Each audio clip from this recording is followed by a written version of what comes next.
And welcome back to the Ludini Rock and Roll Circus Musicians Mastermind. We get together once a week. We talk about topics that interest musicians in terms of helping them grow a fan base. We get into things like their bio, stage presence, persona, brand, everything you can imagine, recording tips, songwriting pointers, things like that. Just anything. If you're a musician and you are scratching your head over something, the likelihood that we've covered it is very high, or going to cover it is very, very high here at the Ludini Rock and Roll Circus Musicians Mastermind. So welcome. On this week's podcast, we're going to pick up where we sort of left off, talking about scams that musicians can find themselves getting caught up in, with more of a focus on marketing mistakes and traps that many musicians fall into, including what to pay for and when, and what services to buy, and which ones you need to either completely avoid or not pay for at all. So I'm calling today's episode, Watch Out for That Marketing POO. Don't step in it.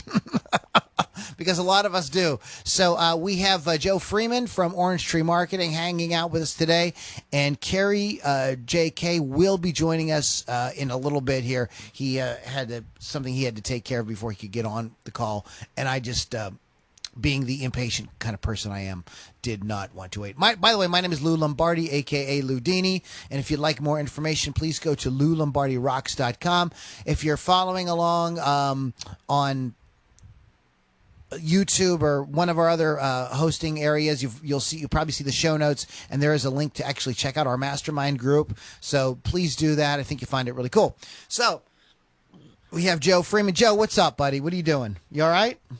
Yep, I'm good. I'm ready to talk. Okay. So let's get into it then. You at where do you want to start? Do you want to start with what to pay for, or when people maybe start paying too quickly, or what's on your mind about this? Let's talk about when to start paying for stuff, because people do pay too quickly. You have to have a product before you can start marketing it, in most cases, especially when it comes to music. So let's start with that. So I guess the question would become, Lou, how many songs do you have to have, and stuff like that? What do you think? I think that you have to have some music out there. I don't know. Maybe for you, it's an entire album. For some people, they're going to feel like they're going to want to have maybe several albums worth of music. Some people are really going to have just a few things and are ready to go out of the gate. I think that before you pay for anything, whether because there's a lot of stuff. Joe is a professional marketer, and there is many things that you can buy that are totally legit and will totally work and will totally get you to where you want to go much, much faster. Okay. So I just want to say that off the bat. So there's totally legit stuff out there. A couple of things I think you need to settle on first. I think you kind of need to settle on your brand, your persona, things like that. I think you need to know who you are. You need to take time and really explore that, who you are. Also, you need to be thinking about where you want to go. One of the mistakes that people make with goal setting and things like this is they think too far down the road. You don't know, the world is moving so fast and changing so fast that the old expression, remember we all went on the job interview where the guy say, well, where do you see yourself in 5 years? I don't even know. I can't think 5 years. Okay. That's too big of a chunk of time. There's too many different avenues you could take, too many different things that could happen. So what I think you need to be thinking about is, like, right now on this day, today happens to be June 13th of 2020. Where would I like to go? What seems kind of cool to me to be able to do, and in a relatively short amount of time, in a year, 18 months, what would I like to have in place that I think is realistic? You probably don't know the actual answer to that question, but making a sort of kind of educated guess is the first thing is the first thing you want to do with that. So you know who you are. Then you've sat down. You've got some idea of kind of where you want to go. I want to have.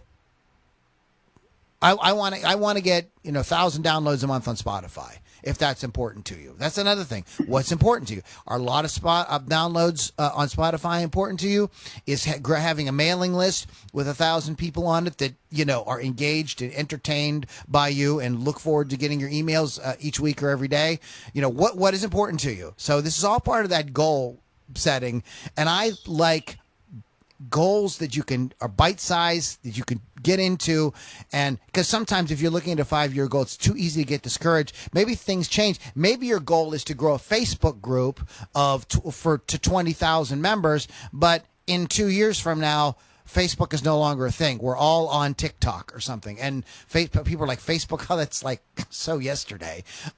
So that's why having a small goal like that, something bite-sized, something that will make a definite difference. I would say the goal I would pick would be to have 1,000, in 6 months, 1,000 people on an email list who are really into what I'm doing, who really like what I'm doing. But first you got to know who you are and what you're doing.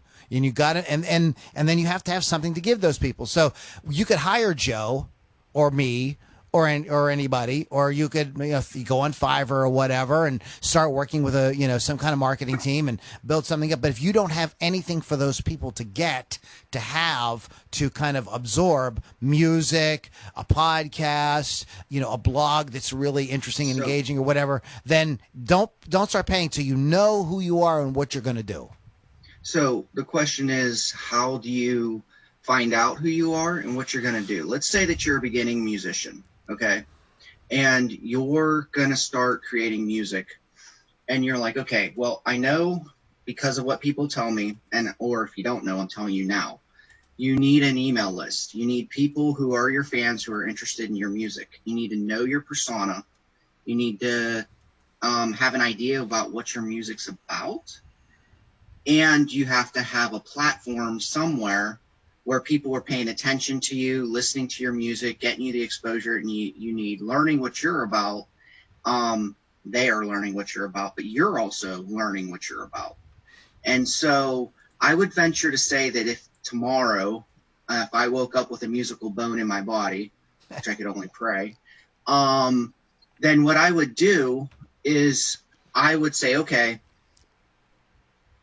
I'm going to start playing the guitar and singing.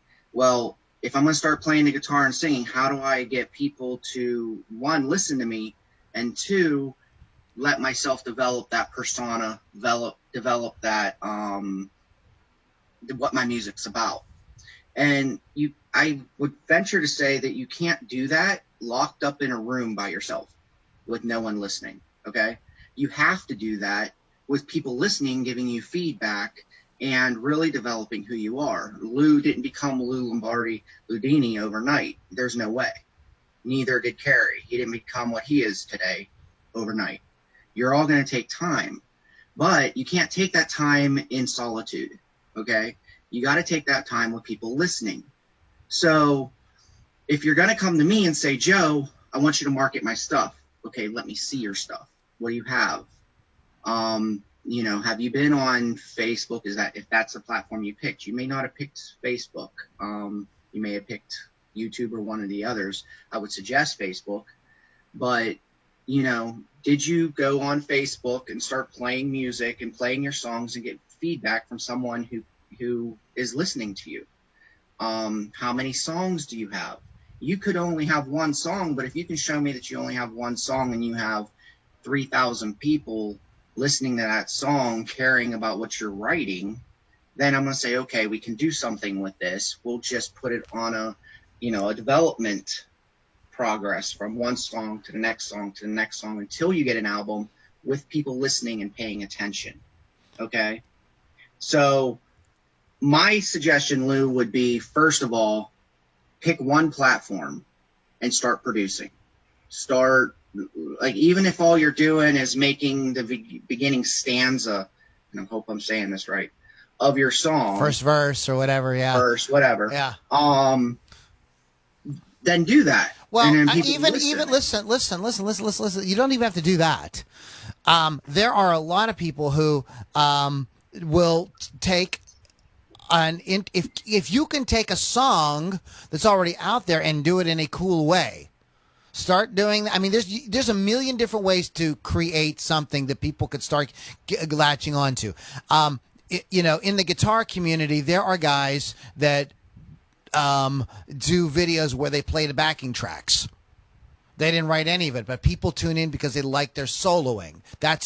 That just happens to be that particular guy's niche, or people that like to hear guys soloing, and they're really interested and they're really moved by that. So, I mean, there's a lot of different ways you could, write a song, have a couple songs. I think that you need something, and I think you need some kind of identity to start with. That doesn't mean that identity isn't going to evolve over time. I think you need to pick something, create something, get it, start getting it going just naturally. Read some good materials, listen to podcasts like this to get the ideas on how to kind of reach out to people without annoying them, etc. Before you start hiring somebody like Joe. I think you can start a very rudimentary, but you can't stay rudimentary. You've got to start to really, at the very beginning, and even if that future is murky, even if it changes 5 times, you have to go I'm going to go here.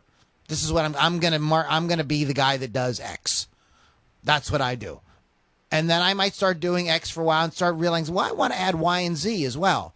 So now I become Mr. X, Y, and Z. So now I'm finding a little more unique kind of thing. And some people will come along, some people won't, some people will join, some people will go away. And you start to kind of build it slow. This is before, what we're trying to get at is what you do before you start paying for services. Because Carrie just joined us. What we started talking about, Carrie, was paying too soon for stuff. Throwing all kind of money out there. You wouldn't hire a producer, right, Carrie, if you didn't have at least a demo, right?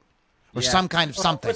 What was said last week was the number one way to get scammed in anything is to be always looking for shortcuts. Because the people who will sell you shortcuts, I mean, hell, this is a religious thing. I mean, this is like what the church did. There's someone who'll give you shortcuts, and that ain't God. That's what this thing is. If you go into anything without doing that prep there as well, you might get something short term. You might get a sudden rush of numbers, but it'll bite you in the ass in the long run because all that prep that would have got there hasn't been done. I mean, Joe, what you just said there about starting with that identity and seeing where it was, and you said that process there, bang on the money. Having gone through that process as well, it's like, if you're not prepared to go on a journey with this, then you really are going to struggle, because it is a journey and you're going to have to be prepared to adapt. What Lou just said, I mean, what I just thought immediately is, gee, Lou, that sounds exactly like something I've said over and over. And it's a 2-syllable word beginning with H. Do you remember what it is? What did you say? It's a 2-syllable word beginning with H. Beginning with H. I'll let you say it. What was that? Home base. Home base. We're building a home base, always building a home base. And that home base comes not just from who you are, person, or what sort of music is you want to play, but your place in popular culture. And your place in popular culture might change from project to project. I've got a side project at the moment, which I'm not going to name, but because I'm still kind of doing it anonymously. But that is in a slightly different area of popular culture, so my main one, so my main stuff. And I've actually noticed better results when I keep my face away from it. So I'm keeping my face away from it for as long as possible. I'm not sure what that says. Probably a bit about, but this is the thing. This is my style.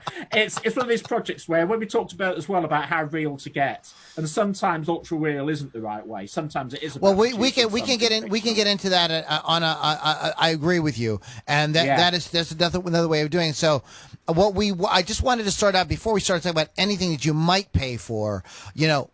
I think one of the biggest mistakes that guys make is they fall prey to, they see all the shiny objects, because once you start getting into music and you start, you liking some posts, Facebook is really notorious for this. So somebody posts something that resonates with you on Facebook about, building a fan base or something, and you like that. Before you know it, your whole feed is filled up with ads from people like, the people we've talked about on the podcast before, selling you, all kind of marketing services and blah, blah, blah, classes. And if you only do this and you got it, and so like I said, it's like, whoa, slow your roll, chill out and figure out, make sure you know who you are before you start putting the cart before the horse, because the fastest way to get, even if you hire somebody totally legitimate, but if you don't know who you are and what you're doing and where you want to go, you're just going to piss around and you're going to waste money.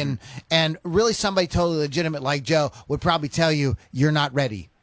They would be a good businessman and say, John, you're not ready for this yet. Go back and do these 5 things and come back and see me in 6 months or whatever, and then we'll have a conversation about it.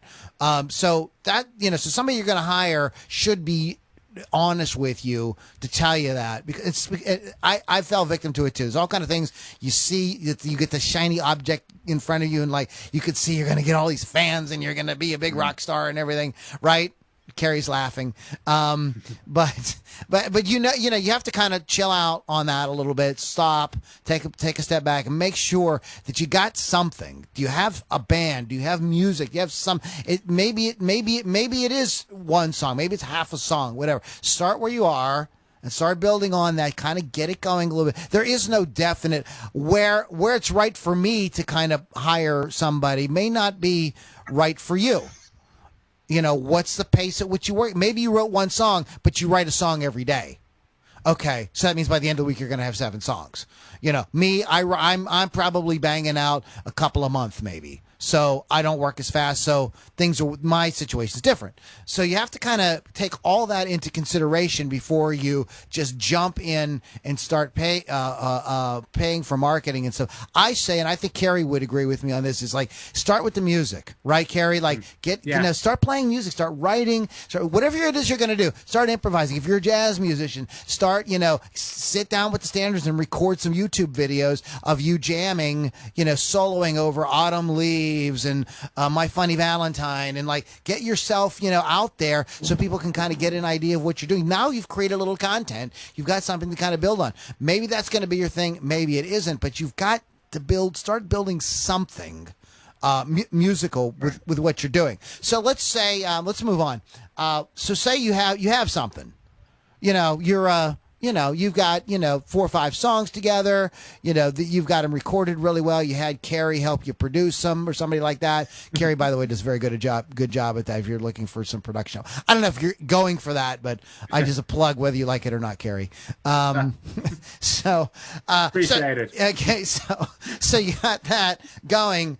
What do you guys think somebody might consider paying for or watch out for at this stage? So you got some music, and and some people like it. You're sharing it around on social media, just kind of doing your best, and maybe you got some likes on your YouTube, and so you're like, I really kind of I have some money to spend. I'd like to boost this thing up a little bit. I think I could, what should somebody consider at this point? Well, the first thing at this point, because we're talking about the products at this stage, we've said before about what we're not doing here is like selling before we've got the product. We've got to have the product there so that you're able to take it forward. So the first thing you're going to spend money on is anything that you don't have at this particular point. Now, you've already produced a good record. A big one is mastering. Mastering, actually getting the thing ready to sound great wherever everybody's going to play the thing. And mastering takes a long time to master, but it's also a specialist job in its own right. Okay, I need to ask you. Wait a minute, I want to clarify this because I'm hearing a lot of people tell me the exact opposite. That with software nowadays, that it is not this. It's because it was always this sort of like spooky, magical thing that they did to your album, and then it made it sound like awesome on the radio. And I'm hearing from a lot of people, and I'm not talking about people that are trying to sell me anything, just like regular musicians are saying it's absolutely not necessary. There's software you just plug it into, you make a couple of little tweaks, and it will do it. That's what I'm hearing. Well, what I'd say to those people is, what's that software doing? I don't know. If they can't answer that question, there's a problem. It just makes it sound good, Carrie. That's all. What we said last week about Management 101 is always know what the people working for you actually do for a living. Okay. and that includes the software. You don't have to be able to do it yourself, but you do have to know what they're doing. And in the case of mastering, because it is such a precise thing, and I have experimented with those automated softwares, and I am not a mastering expert, but I can do a better job than that software. And I say that with trying to keep my head to the right size. But the other reason, one of the reasons is what that software will do is, with all the will in the world and all the algorithms, it's a one-size-fits-all solution. And in anything artistic, one size does not fit all. Okay. You have to know why you have to know about what it is you're aiming for, what feeling you want people to get from your music. You want to know why you'd need to lift bass at this point, or why you'd need to have more treble at this point. You'd need to know why these particular features. Okay, I don't want to get into a discussion. This wasn't to get into a discussion about mastering, but anyway, it is a service that you're saying. I got my music together. Something we're going to pay for. We are going to pay for some mastering, and or at least we're at least going to find out, do whatever it takes to at least know what it meant. And that might mean doing a course so you can do it yourself, even. Or, the other thing is, there's a lot of very good mastering engineers who are actually quite reasonable. Maybe you'll get at least one track done professionally, so you know what your yardstick is, and so you got someone you're working with, and then at least you're somewhere along the way. But you at least need to understand that is a part of the process that's separate to your mixing. Okay. And you can cheap out on it, or you can in money or in effort, but it is one of the things that will come back to haunt you without you ever knowing why. Okay, so it's something when you're trying to get on radio, and there's so much competition out there, or this, that, and your track just doesn't sound that good compared to the next track they play. That other track's going to get the nudge. I understand that. What we're trying to focus on, though, is not mastering, but I don't want people to pay for stuff. The idea is we don't want people to pay for stuff, A, that they don't need, period, or B, that they're not really ready to pay for. Yeah. Okay, so the songs are done and everything, and you do have it mastered. Let's just say that, like, you either got a good friend to do it, or you took a course and you felt like it's pretty good and it sounds really good. Your music is done. You've got 4 or 5 songs that's ready to rock and roll. I want to bring some fans. I'm ready to I've got a handful of people that I know like me. I've gotten some people that I respect who I don't think were really bullshitting me, who say, no, it's pretty good. What do I do? Next thing is, what's your aesthetic? Because the web is a visual medium. And this is something else I've had to learn the hard way, is that I like to be in control of things. And I do a lot of my own art, but I'm not a good artist. And there's times when that's actually hurt me. Because if I put anything visual next to my stuff, because people look at the visuals first, and it's not my strong point, then they'll probably end up assuming, well, his art's not that good, so his music can't be that good either. So maybe so something that would be a legitimate thing to maybe consider paying for would be a really good graphic artist. Yeah, but it has to be somebody who gets you. They have to get you. And so this is this is another thing that we're going to say about all this time. It's a mistake to just think about investment in terms of money. Even if you're spending money, you're also spending a hell of a lot of time. And what we said last week as well is paying somebody to promote you or pay somebody to do that doesn't absolve you of all the work you're going to have to do. What? I don't want to do any work. I just want to sit around and be cool. Yeah. And get famous. That's what Guns N' Roses did. They just hung out and banged hot chicks and did a lot of drugs, and they were famous. Come on, man. You're crushing my dreams, Carrie. So that's it. But that's something we said last week as well. You can't just be a checkbook superstar. You've got to actually be prepared. You got to sit down and work with these people. I just give you guys an experience that I had with a couple of different graphic artists. And what Carrie is saying is very, very true, very important. I've had guys that did stuff I paid them and they disappeared. Mm-hmm. That happens, these were people that I was like, these were referrals. This should have been somebody who was right on, took my money, never heard from ever again. I have had, through very careful vetting, not bad luck on Fiverr. The guy that did the Acid Queens artwork for me, I think, did a really good job, and he and I had to kind of go back and forth, and it wasn't $5. Okay, but I felt like I got a decent product, and it was he was like trying to understand like what I wanted, and and I had talked to some other friends as well about what the song made them think of. So Carrie was somebody who really gave me a lot of insight on that. And so, I was able to kind of go to the artist, and, we did some stupid hand draw. I think I did. And the same with the Balls Deep Rock and Roll shirt that I have. So working, getting a friend and sitting down and kind of like brainstorming ideas is going to give you a lot better result when you sit down with an artist, and also make sure that artist has worked in your niche or has artwork that looks like the kind of artwork you want to see with your music. I just hired somebody on Fiverr, and I did not read the fine print and found out this person's 5 weeks backed up. And I really wanted to get this song out this month. But I love her artwork. It is absolutely gorgeous. And if she can do something like this with this next song I want to release, I think it'd be well worth the wait. So I'm actually thinking about hiring somebody else to do another song in the meantime, so I don't have to wait to put out some music. But that's another thing. How about usually if somebody's got a waiting list, they're probably hot. They're probably somebody who's like, at least they do good work. Whether they can do your niche or not is another thing. So you've got to really ask for samples, ask a lot of questions.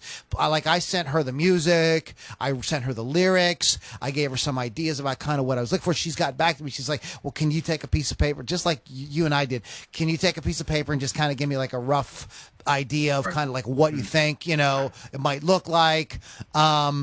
And she'll put her style on it. So there is, I think it is insanely important, because the thing, I just finished reading David Hooper's book, The Six-Figure Musician, and this is a theme in the whole book, and it is the feeling. Everything you put out with that music has got to communicate a feeling, and it's got to be consistent. So if your feeling is hell no, we won't go, or giant middle finger to society, or whatever your feeling is, if your feeling is love and relaxation, if your feeling is introspect, whatever it is, everything that you do, from the way you dress, the way you talk, the songs you write, your lyrics, the artwork is insanely important, because if you're going to do something with an advertisement with Facebook or something, you're going to have a picture there, and it's got to be something that's going to grab people's attention. We're visual. That's why there's a screen on everything. If we weren't visual, there'd be no screens, there'd be no YouTube. We wouldn't care about graphics. We would just be talking or reading or whatever. Insanely important. So that's what I would look for. You have anything you want to add to what to look for at a graphic artist? Joe. So I started my career as a graphic artist. That's what I went to school for officially. And as a graphic artist, if I go and see Lou's album or listen to it, I'm going to develop my own feeling and my own personality from it, and I'm going to start to try to draw things out. And it's going to take way longer. So like Lou said, if you have figured out your persona, you've been playing around with having your own social profile, maybe a page and a group where you're testing things out with people, the graphic artist can then go in there and say, okay, well, I see in the past he's used image that look like this. They're very loud. They're very bright. They have kind of this style to it. Now, does this song have the same feeling as those other songs? And if it does, then it makes it easier for graphic artists to pull something out of that and start looking at what to do. So the biggest thing with a graphic artist is, one, look at their testimonials, who they've worked with in the past, make sure that they're going to be there to communicate with you. You know what I mean? And go back and forth. How many revisions are they going to give you? Some of them, they only do 1 or 2 revisions. Some of them won't talk to you directly. You're going through a network, and you may only go through email. You've got to figure out what works best for you, for your pocketbook, while working with this graphic artist, because good ones aren't cheap. In most cases. Yeah, good ones are not cheap. The other thing is, if you are trying to do this on the cheap, an art student, who somebody who you like, again, whose artwork you like, who you feel vibes with your aesthetic. So say okay, we've got the graphics down. We know what we want to look like. So I want to make a point here. Okay, because I'm just trying to move things forward. But go ahead. So let's say that you started a Facebook page, you started a group. As you're playing other people's songs, as you're creating your own songs, so forth and so on, you've started building up some people who are paying attention. Okay, and you're like, okay, this is my first really good song or my first really good album that I'm going to start promoting in a big way. I'm actually thinking about spending a little bit of money. I have a little bit of money in my pocket, and I really think it's time. My question is, you're going to be hit with people who are trying to sell you consulting and people who are trying to sell you courses over and over and over and over again on Facebook and your email and in other places. So I would venture to say that at some point you're going to have to make a decision. Okay, so you've got a good song, you kind of know what your look is, kind of know what your persona is, or you maybe have not one song but an album. So you're kind of developing who you are, and you're ready to like not just use free traffic on social media, people you know, people they know, to come into your atmosphere, but you're like thinking about paying. So at that point, where do I start paying first? Right. Well, I'm going to answer that question in a minute, but first I'm going to identify a trap that will show up at this point as well. And this will come the first time you upload a song to SoundCloud. Like flies around a turd, you will get lots and lots of private messages and likes and plays from accounts that will have a name like Traffic Drive Server or Real Music Fans or anything like that. I'm just picking words out of the air because they will too. They just keep auto-generating them because they keep getting kicked off. And these are autoplay services. Now, autoplay services will generally repost you a couple of times to try and get you hungry for what they do, and they'll probably boost your plays a little bit to about 100 straight away, just to show what they can do. And I really wish they'd stop, because I'd rather they didn't bother me at all. And I really don't value those 100 plays that they've given me, because they are not real people. They are not people who are going to buy my records, and they are buggering up my ratios. But that's what they're trying to do, is they're trying to get you number hungry. And the idea is then that you will pay them money to use whatever. I won't go into the ways they do it, because there's lots of different ways and all of them are shady. What they will then do is flood your account with plays and clicks and hits and paid traffic that's meant to look like real traffic, but won't actually fool anybody in the industry. So it's not going to influence that way. So Lou, I think, has some views on this as well, which he'll tell us in a minute. But this is something that a lot of people will try and get you to pay for straight away. And this is a great example of people selling a shortcut that we said earlier. Yeah, none of those people that are playing, or they're not even people. It's done with software. So you're not going to get anybody who's going to like sign up for your list, or become a fan, or buy your T-shirt, or join your VIP program, or anything like that. So it is a complete waste. Don't do it. And I'll tell you the other reason why that big number is going to hurt you rather than help you. Apart from the fact that everybody is going to be suspicious of it, because everybody's onto this. The one time that this worked, and the reason why it centers around SoundCloud, is because back when SoundCloud's front page meant something, they let them in. They let the automated bots take it over, and they didn't get on top of it. And it ended up to the point where SoundCloud's front page ended up meaning nothing, because everybody got wise to this.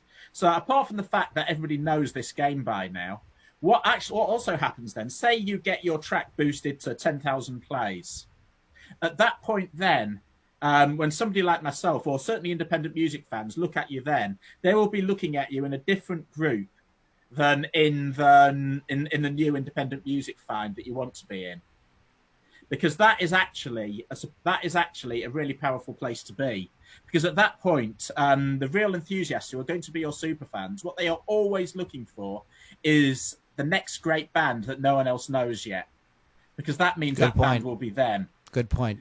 And if you give away that status too early, you will never get it back. That is a fantastic point. The other thing that I was thinking of is about the industry is people have, yeah, you're right. People have completely wised. There was a time 10 years ago where, that might catch somebody's eye. But here's what has happened, because people know now, if they've never heard of you, this is your first song, and on day 5 of being on whatever platform, you're at 100,000, people are going to be, it's automatic. People are like, wait a minute. How come I never heard of this guy? And the people are automatically going to know that it's BS. So not only you're not fooling anybody, it just becomes very obvious what you did.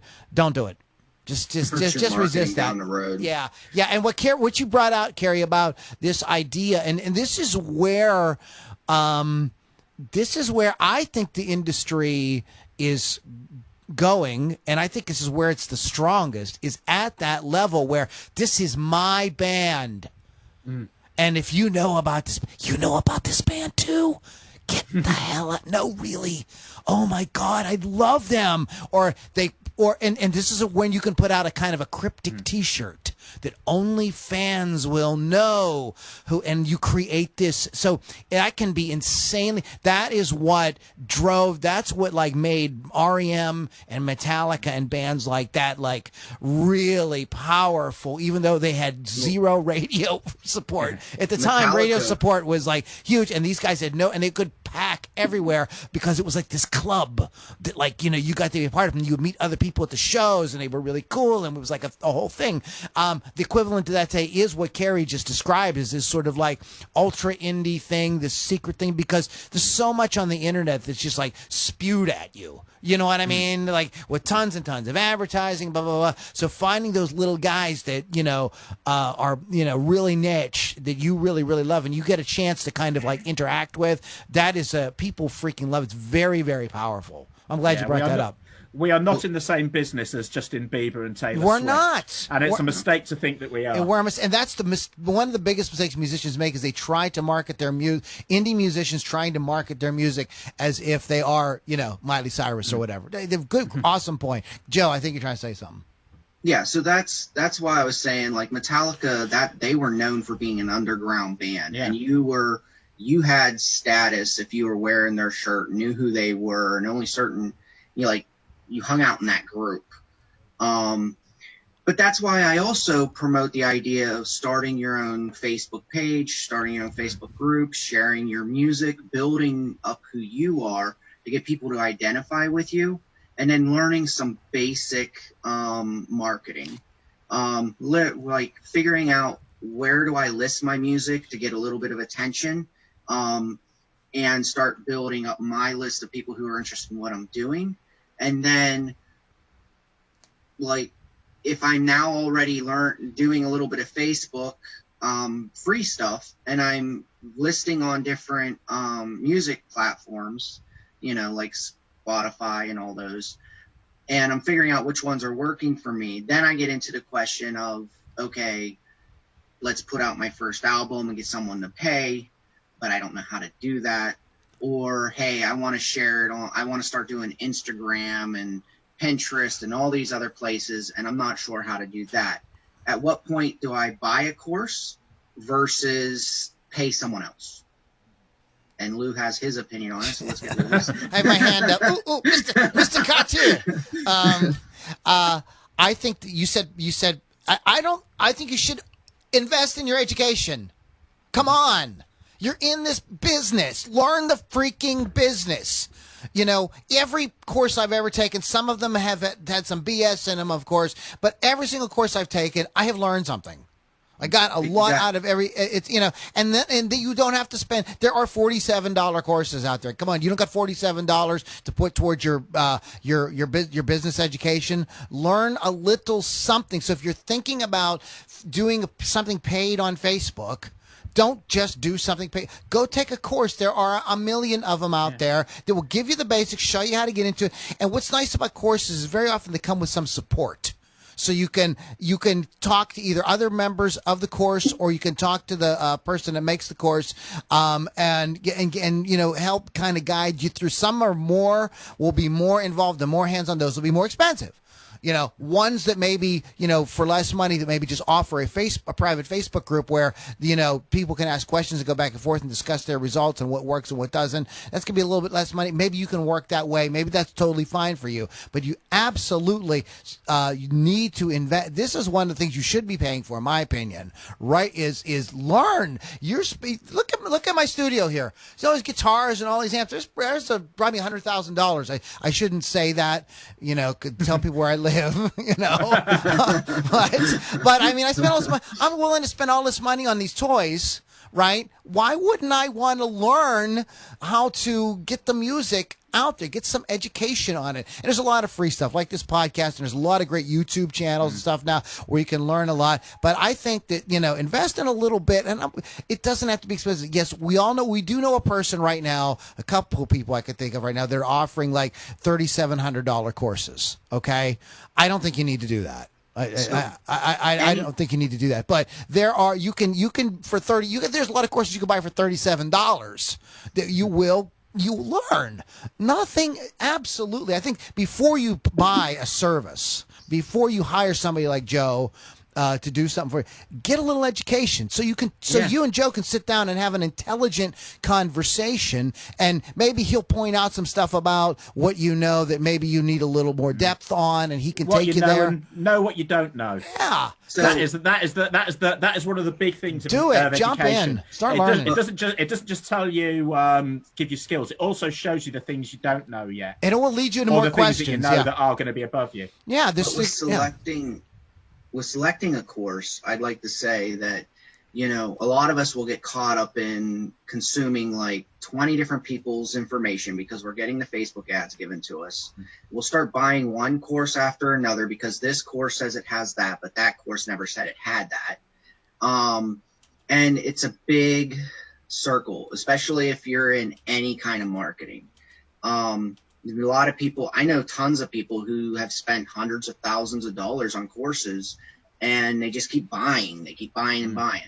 So what I want to say is, first off, when selecting a coach who is going to sell a course or a consultant who's going to sell a course, in order to sell that course, they have to give out free content. They're doing it all the time. If they're not, then I would be leery of the course. So, follow a few of them, listen to what they're talking about here and there.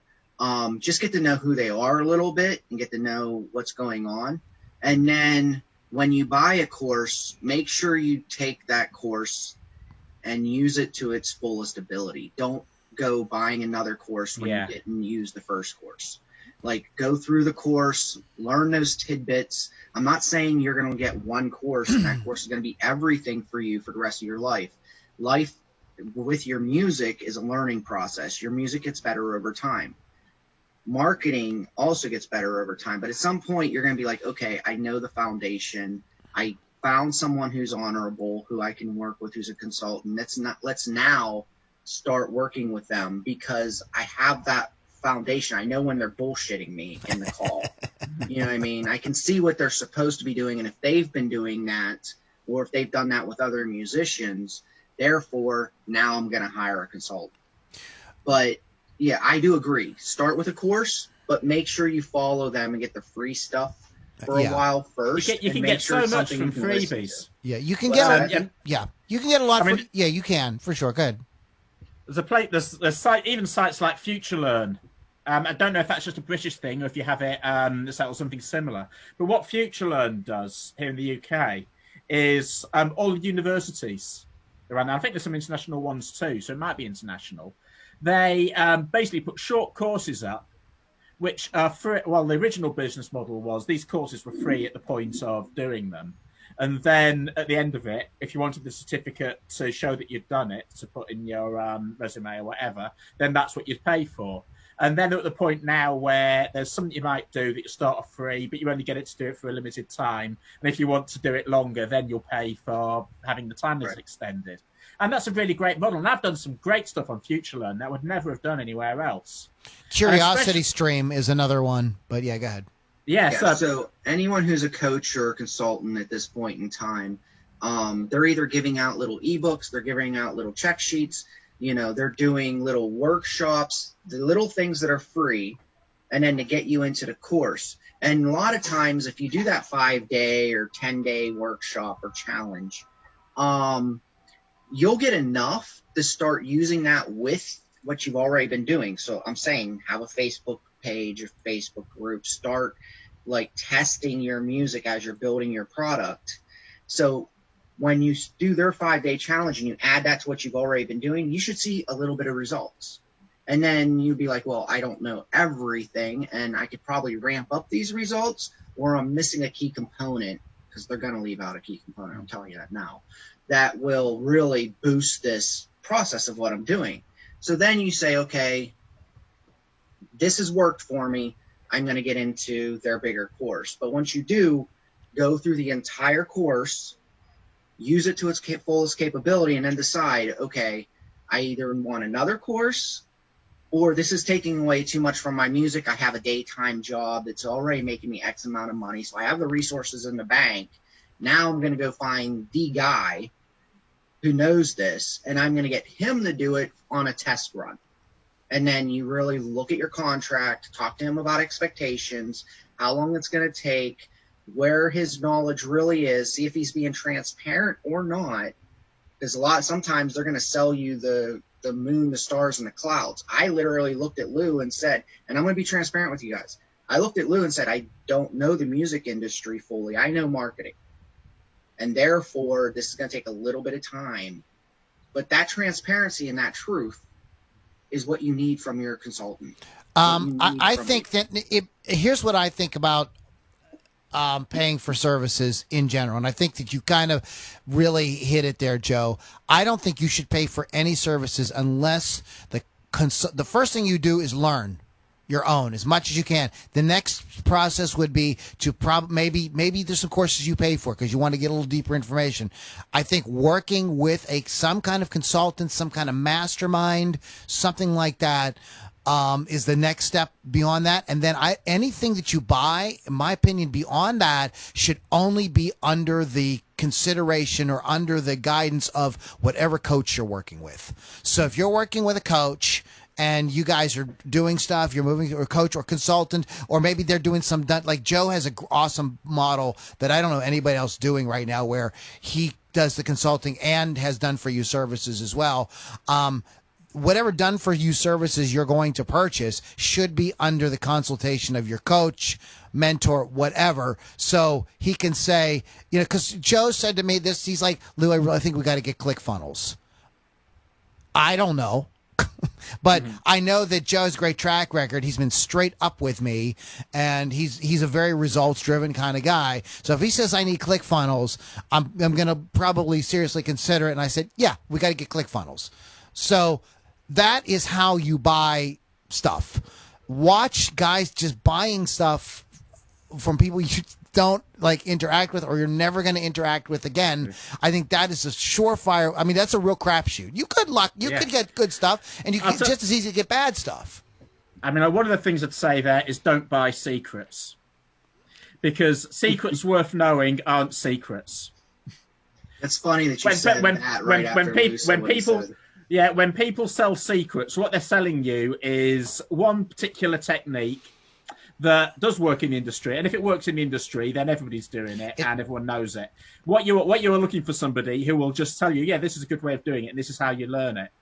And if somebody's trying to sell you it as a magic bullet, it's because that's all they know, and they're trying to cash in on people who don't know it yet. It's the difference between tactics and strategy. Strategies like we're taking everything. We're taking your look, we're taking your sound, we're taking the feeling, we're putting everything together and creating a strategy to attract an audience to you. There will be a few tricks, a few things along the way that we're going to employ as needed, when needed, but the main thing is the strategy. The tactics tactics will be different parts of the strategy, and you will swap tactics in and out as you go. Sometimes a tactic works. For a good example is, here's a tactic that I think is gone away. I think is terrible, and that is bands using their Facebook page as their website. Okay, that was a tactic. Oh, I have a free website. All I got to do is make a Facebook page. Well, Facebook pages are terrible. They load slow, right? Carrie and I've talked about this. They're completely, and I hate when bands send me music they want me to play, and I go to their quote unquote website, and there's a stupid Facebook page. The pages are noisy and all kind of crap all over them. They're awful. That was a tactic that worked at one time. Is completely useless now. So tactics will they'll get swapped in and out. You know, Facebook ads. That's a tactic right now. But that isn't your whole. That's a part of the strategy. That isn't the whole. That isn't the whole thing. You know, you don't just throw up a Facebook ad and get rich. You know, you create a strategy. Facebook ads is part of it. Your website's part of it. Putting out how often? I'm putting out a song every once a month. You know, I have awesome graphic artists who really gets my music. So you bring all these things together to create a whole strategy. A good coach, mentor. Somebody who's also, you know, maybe does some done for you stuff. Somebody who's running your email list, they have to understand this. They have to be working with that. If that is not their model, if they're just like, you know, hey, you can add 20,000 people to your Facebook page tomorrow. No. Yeah. It's just so like, no. I want to say something here because Lou kind of contradicted something I said earlier. Oh, no, I'm sorry. I didn't mean there's to. a purpose. There's a reason for that. Okay. Sorry. So I do want, like, if you're a beginning musician, I want you to start with a Facebook page and a group as your coach, because you need somewhere to get your message out, get people to listen and pay attention. And you don't know who to pay yet, and you're not ready to pay for someone to develop your website. And we've talked about this in a mastermind months back. Okay. So at some point you're going to build up that audience and you're going to know all those things we talked about, persona, blah, blah, blah, blah, blah. And then you're going to start driving traffic. You don't drive traffic to a Facebook page. Okay. In most cases, there is a tactic. There's a time for that, but you need to know when. Most of the time, you're going to be looking for either a funnel or a website, which are really the same thing. We can talk about that in another, or actually, I think we did talk about that previously.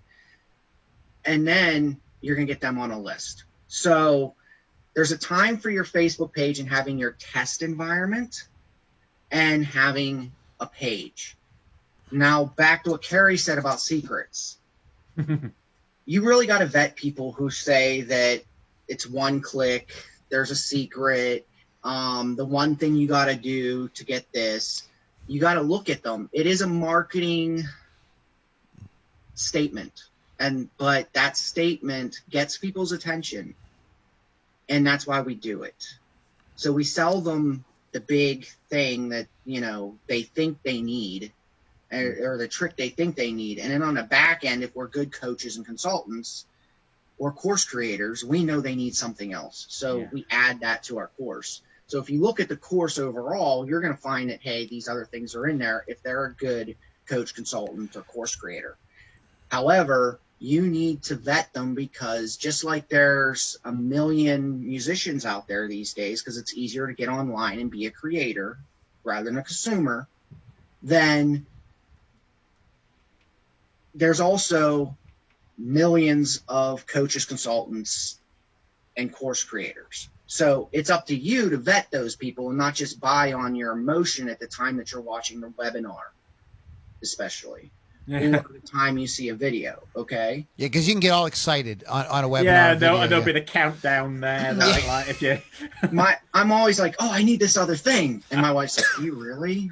Like, don't you know that? And I'm like, yeah, I kind of do. Why do I? Yeah, the other thing that happens with I want to say a couple things. First of all, I want to clarify something. I didn't just get ClickFunnels because, you know, like, I follow Joe, and whatever Joe says, I do.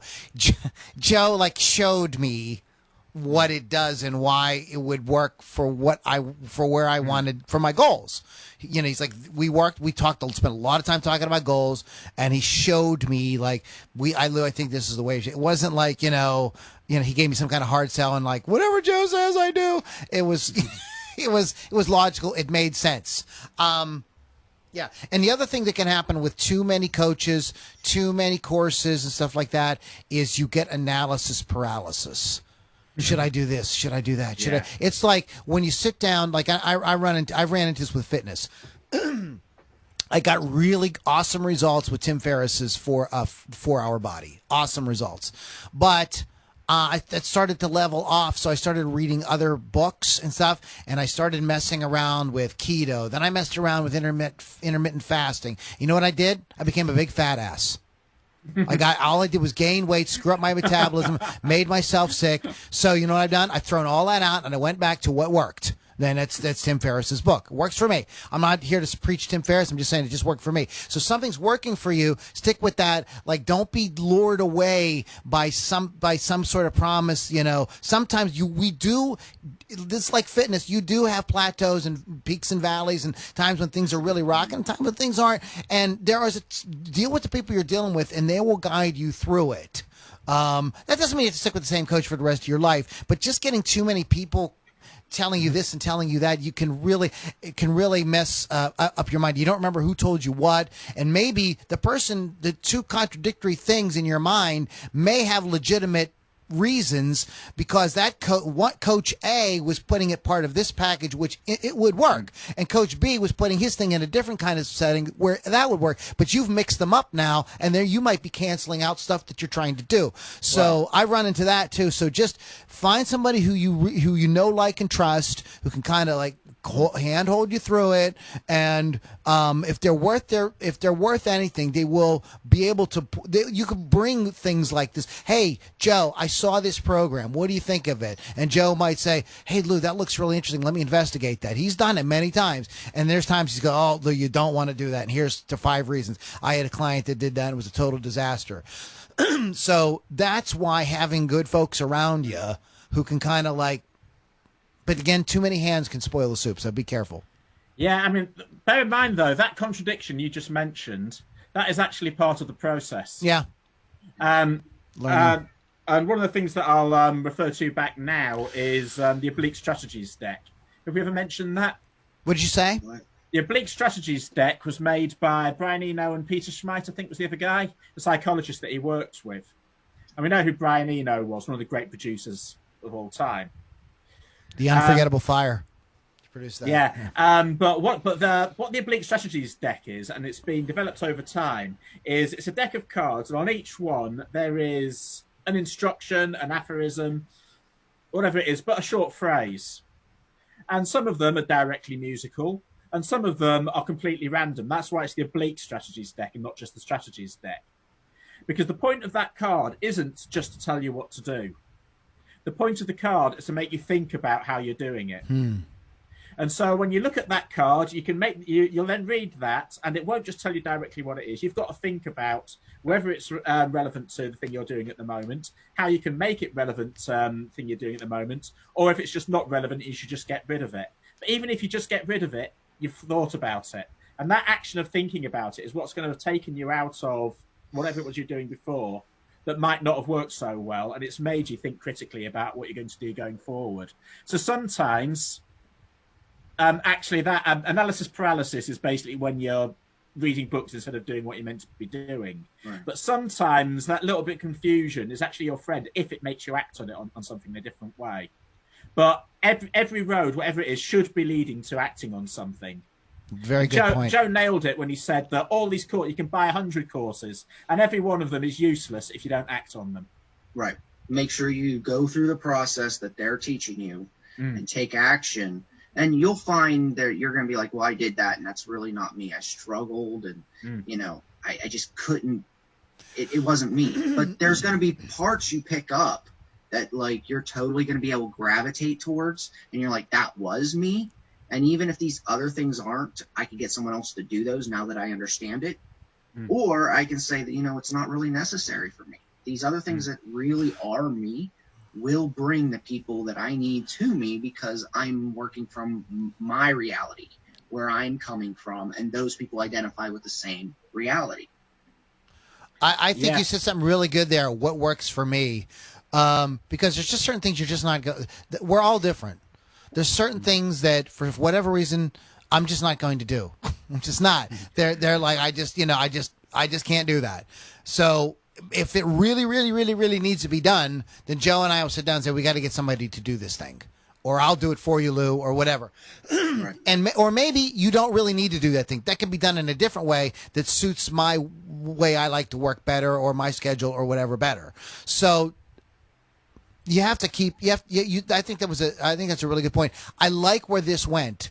We went from, kind of like talking about when or do you even start thinking about marketing, let alone paying for anything, and then how do you actually get to the point where you might be paying for stuff? And I think that under the umbrella of and under the sort of tutelage or guidance of some really good coach that you know, like, and trust to kind of help guide you through as you go, as opposed to just willy-nilly buying this service or that service, or just going to Fiverr and Googling, music promotion.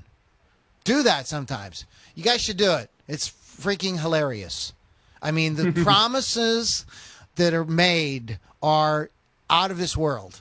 For $5, I will, I'll make you, famous in 3 weeks. It's insane. Yeah. Not to knock Fiverr, because there's a lot of legitimate people doing business, and I've had mixed results on Fiverr, not from just because I sometimes didn't vet people properly or whatever. I wanted to buy something super cheap. You know what I mean? You get what you pay for, kind of thing. Yeah. But there's no shortcuts. Work with somebody. Join our group. I put the link up. Join the group and pop in and ask a question. Say, I'm looking at this coach, or I'm looking at this program, or I'm thinking about doing this. Ask. And we've taken all the courses. I can tell you a lot about what's BS out there. Say where I'm coming from with the whole secrets thing, by the way, is because I used to be a magician. And you have never seen snake oil until you've hung around magicians for any length of time. Because there's always somebody selling some new trick that they've got. And one of the things that, pretty much immediately, one of the things I learned to avoid was anything that had the word reputation builder on the advert. It was such a cliche. Every hokey magic trick that somebody's trying to sell you is always a reputation builder. And especially the films that you'd buy, the videos they do to show all these. And there were a few that were really good, and I treasured those people. I generally preferred learning from books. But when I did get videos, often they'd be like, this is a video you've paid for, and they've spent 20 minutes getting to the point. And it's just so that when they finally get to the trick, which is being nothing, then you probably won't. You don't want to feel like you've wasted your money. Jim Steinmeier, talking about magic. Jim Steinmeier is one of the greats of illusion design. He designed illusions for David Copperfield, Doug Hennig. Basically, everybody who's anybody in magic has employed Doug Hennig and has employed Jim Steinmeier at some point. He's also a real Fortean. He does a lot of scholarly essays on analyzing things.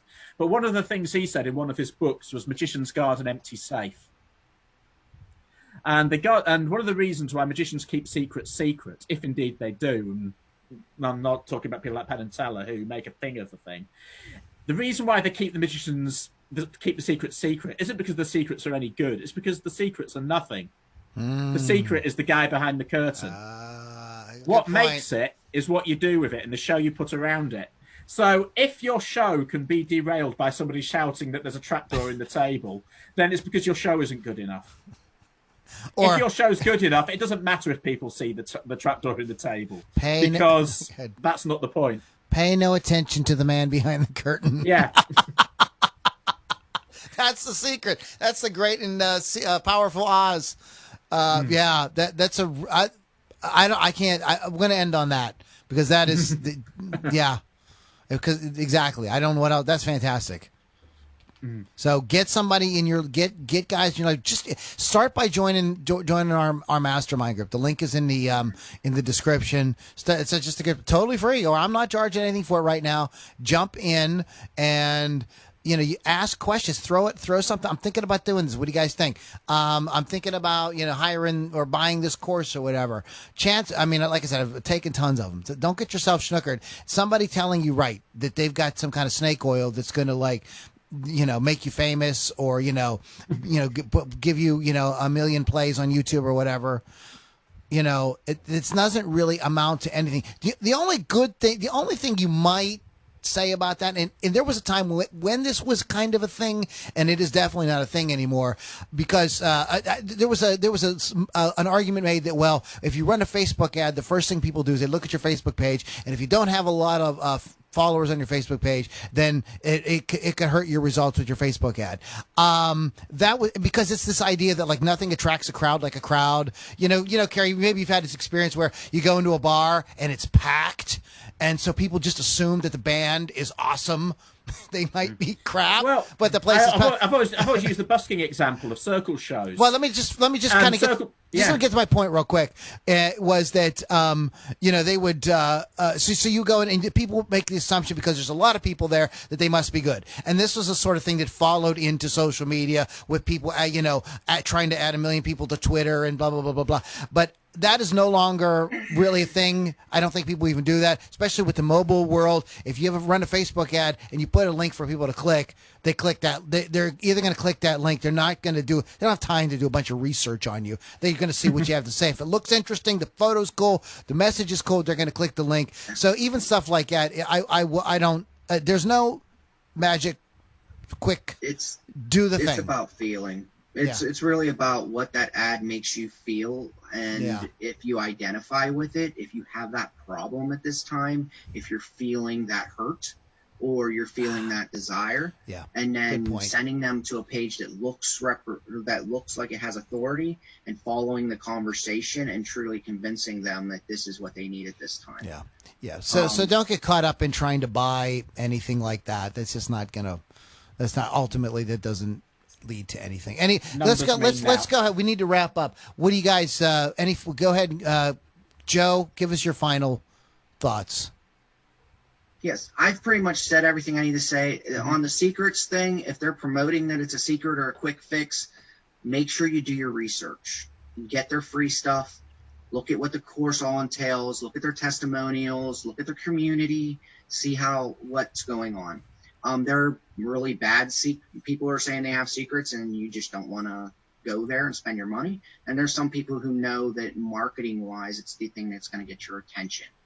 But as far as following up with me or anyone else here, I like what Lou just said.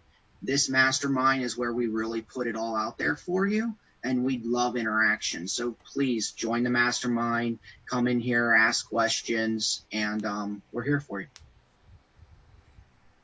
Carrie, final thoughts? Anything you want to add before we go? I think we've said it real well today. Basically, all I'd say is that don't confuse time as a substitute for effort. You're going to need, or money as a substitute for effort. You're going to need both. Yeah. Right. Yep. And you can find out more information at LouLombardiRocks.com. Carrie, how do people find you again? kjkmusic.co.uk. And Joe? Go to LouLombardiRocks.com. I help monitor that, and if you need me, just call me out by name. Excellent. All right, guys, thanks for hanging out. Really cool discussion today. Feel really good about it. I think we gave some great content. Don't get fooled. Don't get fooled again. All right, we'll catch you. Don't get fooled the first time. Wait a minute. Now you want the impossible, Carrie. Don't smirk, because you've been fooled. We all have. It happens to the best of us. Hey, guys, have a great week. We'll catch you on the next Ludini Rock and Roll Circus Musicians Mastermind. Okay, that was fun. That was a really good mastermind. I think there was a lot of good content. Oh, yeah. There. It was excellent. It is saved. All right, guys, time to rock and roll on out of here, man. I got rehearsals and stuff to do. So, all right, guys, take care, man. See you next time, then. See you next time. Take care. Bye-bye. Bye-bye.